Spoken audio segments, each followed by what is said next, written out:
शायद बीजेपी को ये लग रहा है कि अभी भी वो सत्ता में है, इसलिए उनके तरफ से नीलकंठ सिंह मुंडा खड़ा होकर और बजट पढ़ने लगे, जो रघुवर दास के समय का बजट था। इनसे पूछते हैं, आप लोग को बोल रहा है कि अभी तक क्यों नहीं विश्वास कर रहे हैं कि जनता आप लोग को हरा दी है। बोले आप लोग काम नहीं किए 5 साल, इसलिए जनता आप लोग को। हम लोग विश्वास नहीं कर रहे हैं कि हम लोग आज सदन में जो खड़े हुए थे, बजट भाषण पढ़ रहे थे, नीलकंठ मुंडा जी आपने देखा होगा, तो पुरानी सरकार का ही हम लोग जो काम था, एक्सटेंशन था, उसी को इस सरकार ने बजट में पेश किया है।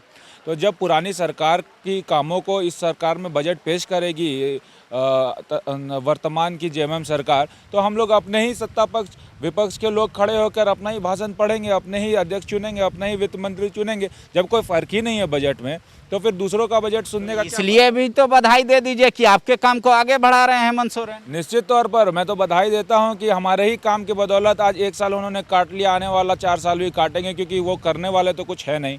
आप देखिए कि जेपीएससी की नियमावली बनाने की जो बात कर रहे हैं, कितनी त्रुटियां हैं, कोई इसके बारे में नहीं बोलता है, डिस्कशन नहीं होता है सदन के अंदर। तो आखिरकार मान लीजिए जेपीएससी की एग्ज़ाम होती है और आने वाले दिन में जेपीएससी रद्द हो जाता है, फिर किस पे ब्लेम आएगा? सरकार पे ही आएगा। तो चीज़ों को शुरू से ही ठीक करके क्यों नहीं चलती है सरकार, ये मेरे सोच के परे है। अच्छा, आप लोग गौ भक्त अपने आप को कहते हैं, पहला बार बजट आया है जिसमें गौ जो मर जाती है उनका अंतिम संस्कार के लिए बजटीय प्रावधान है, 100% लोगों को पढ़ाने के लिए, साक्षरता लाने के लिए प्रावधान है। तो ये सब काम तो अच्छा है ना। देखिए, सारे काम अच्छे होते हैं, कोई काम खराब नहीं होता। इंटेंशन अगर ठीक हो तो सब चीज़ ठीक होता है। आप बोल रहे हैं कि गौ भक्त है, आप बोल रहे हैं कि बच्चों को पढ़ाने के लिए हित में, लेकिन जो बेसिक मुद्दा है, बेसिक मुद्दा क्या है? स्थानीय को रोजगार मिले। आप बताइए कि जेपीएससी की जो नियमावली बनी है उसमें जीएस1, मुख्यमंत्री कह रहे हैं 2021 में नौकरी देंगे, आप लोग 21 तक बर्दाश्त। आप पांडे जी सुनिए तो बात को। जेपीएससी की जो नियमावली बनी है उसमें जीएस1 जीएस2 2 कैटेगरी होता है प्रिलिमिनरी में। जीएस2 झारखंड विशेष होता है। जब झारखंड विशेष कुछ होता है तो उसमें झारखंड के स्थानीय युवाओं को स्कोर करने में ज़्यादा आसानी होती है। अब मान लीजिए जीएस1 जीएस2 का एग्रीगेट ले लेते हैं, औसत ले लेते हैं, तो किसी को जीएस1 में ज़्यादा स्कोर भी मिलता है और जीएस2 में कम स्कोर मिलता है, तो वो भी पास कर जाएगा। तो बाहरी को ज़्यादा अवसर मिला कि नहीं मिला? अगर झारखंडी की हित की बात करनी है तो जीएस2 में भी 40% होना चाहिए, जीएस1 में भी 40% होना चाहिए। नियमावली में बहुत बड़ी त्रुटि है।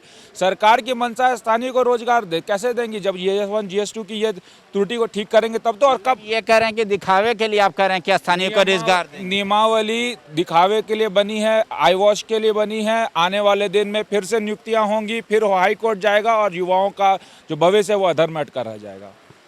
इनको कुछ भी अच्छा नहीं लग रहा है बजट में। कर रहे हैं रीपैकेजिंग कर रही है, और हम लोग इतना काम कर दिए थे कि 4 साल हेमंत सोरेन अगला वही गिनाते रहेंगे कि ये काम हुआ, काम उनका था। विवेकानंद विद्या मंदिर स्कूल एक CBSE affiliated English medium coed school है। हम शिक्षा के साथ संस्कार देते हैं। thefollowup.in. Like, share and subscribe. www.thefollowup.in